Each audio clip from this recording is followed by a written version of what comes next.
I asked him, I said, Lenny, is there something that you haven't written that you really wish that you had spent time writing? And he gave me a very, very quick answer. He said, I wish I'd written an opera about the Holocaust. That was a subject. He could never find a libretto, but he felt that he had failed by not writing a serious stage work, an opera work depicting that. When you talk about Leonard Bernstein's legacy, you have to also include his social conscience.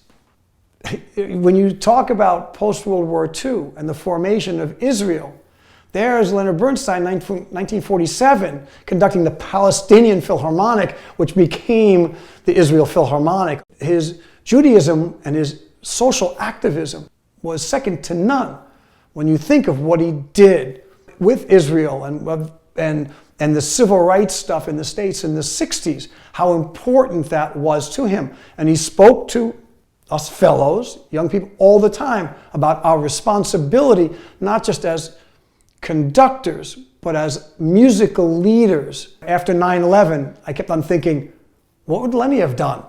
What would he have done for the New York Philharmonic? What statement would he have made? How would he have galvanized New York City at that time? In the middle of the pandemic, I was saying, what would Lenny have done?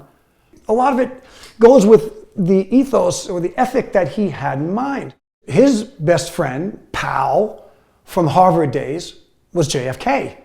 These two ascents paralleled each other. JFK as a politician and becoming president in 1960, and of course Leonard Bernstein, head of New York Philharmonic, young people's concerts, 59, 60, 61, taking the New York Philharmonic to Russia. I mean, these guys were on top of the world, musically, morally, socially. One thing that Leonard Bernstein told me, he said, the most difficult day of his life, the one day that he never recovered from, in addition to obviously losing his wife, was the day that JFK was shot. He said the day that JFK was shot, his world changed and never returned the same, which I think was incredibly profound for him to share that with me. And then writing of the Kaddish, where he's questioning faith. The Kaddish is so much about questioning God and the relationship between man and God. This is a very, very, very profound three-dimensional human being.